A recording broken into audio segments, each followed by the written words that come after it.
네, 총선이 20일 앞으로 다가왔는데 코로나19 상황은 이어지고 있습니다. 확진자나 자가격리자가 투표소로 갈 수 없는 경우도 있고 불안감도 여전합니다. 현재 방침을 기준으로 투표 가능 여부, 또 구체적인 방법을 정리해드리겠습니다. 이가혁 기자 나와 있습니다. 시작할까요?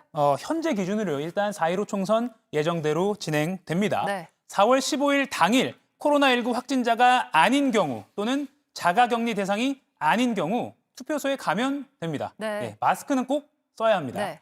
최근에 마스크 써야지만 투표할 수 있다는 선관위발 보도가 있었지만 이게 강제 규정은 아닙니다. 다만 중요한 것은요. 선관위는 밀집 장소인 만큼 마스크 써달라고 꼭 협조해달라고 요청하고 있습니다. 네. 이 투표소에서는 줄 서는 간격을 1m 이상으로 넓히고요. 건물 입장 전에 발열 체크, 또 알코올 손 소독, 네. 이후에는 개인별로 비닐 위생 장갑도 제공될 예정입니다. 투표하는 내내 장갑 끼고 도장 찍고 나올 때 버리면 됩니다. 문제는요.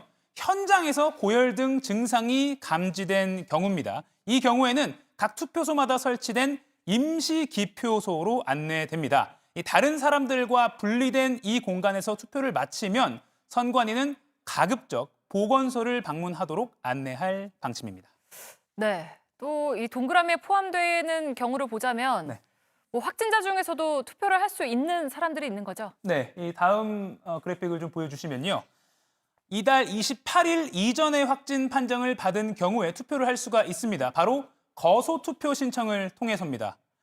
머무는 곳에서 우편으로 투표하는 이 거소 투표 신청이 이틀 뒤인 28일 오후 6시에 마감됩니다. 신청 후에는 선거일 전에 투표용지가 오고요. 기표를 하고 우체국에서 수거를 해서 개표 당일에 결과에 반영을 합니다. 네, 그러면 거소투표 신청 마감일인 3월 28일 이후에 확진 판정을 받은 사람은 투표를 아예 못합니까? 네, 불가피하게도 그렇습니다. 이 대신에 일부 확진자 중에 이 사전 투표소를 이용 가능한 경우가 생길 수가 있습니다. 그래서 28일 이후엔 확진은 안 된다고 했지만 그다음 사전 투표소 이용 가능하다라고 표시를 했는데요. 네. 이 증상이 가벼운 확진자는 기존 연수원 등을 활용한 이 생활치료센터에서 가벼운 의료 서비스를 받으면서 이미 머물고 있죠. 네. 이 생활치료센터 중에서 가능한 곳에 특별 사전 투표소가 차려집니다. 이 4월 10일과 11일 이틀 동안 진행되는 이 사전 투표를 할 수 있는 경우가 생깁니다.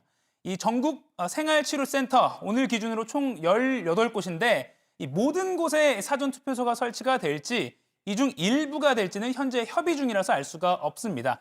현재까지 확정된 곳은 한 군데도 없습니다. 어느 생활치료센터에 있느냐에 따라서 투표를 할 수 있느냐, 없느냐가 달라지니까 지켜봐야 합니다. 네, 그리고 시설 말고 집에서 자가격리를 해야 하는 사람들도 있잖아요. 이분들은 외출을 못 하는데 투표를 할 방법이 있습니까? 네, 현재 감염병 예방법상 2주 동안 의무적으로 자가격리를 유지해야 하는 사람, 외출 자체가 수칙 위반 또 처벌 대상이기 때문에 투표할 방법은 없는 상황입니다. 네. 그래서 이 X 쪽에 네. 의무적 자가격리 저희가 분류를 해놨습니다. 4월 2일 이후에 자가격리 대상이 되면요. 선거 당일에 투표하러 외출할 수 없게 되는 겁니다. 2주니까요. 오늘 선관위에 물어보니까 투표를 위한 예외적 외출 이런 게 허용되지는 않을 방침이라고 밝혔습니다. 어제 오후 6시 기준으로 8,740명인데요. 4월 1일부터 선거 당일까지 의무 자가격리 대상자가 얼마나 될지는 물론 예측이 좀 어렵습니다. 네, 그렇겠네요. 그리고 마지막으로 재외선거는 어떤가요? 네, 재외선거 신청자 17만 7천 명 중에 중국 우한은요 이미 이 선거 관련 업무가 중단이 된 상태입니다. 네. 또 추가적으로 방금 중앙선관위가 2차로 재외선거를 하지 않기로 한 곳을 결정해서 발표했습니다. 이탈리아 등 17개 나라의 재외 공간 23곳입니다. 또 52개 재외 공간에 대해서도 투표 기간을 줄이고요. 또 추가 재외 국민 투표소를 설치하려던 기존 계획도 기존에 30곳을 설치하려고 했는데 20곳으로 줄인다고 밝혔습니다. 오늘 결정으로 18,000여 명 정도가 투표를 할 수 없게 됐습니다. 그래서 저희가 이렇게 재외 선거 중단 지역에서도 할 수 없다고 분류를 했습니다. 네. 또 코로나19 확산세에 따라서 추가로 선거 사무를 중단하는 해외 공간이 생길 수도 있다고 선관위는 밝혔습니다. 네, 잘 들었습니다. 팩트체크 이가혁 기자였습니다.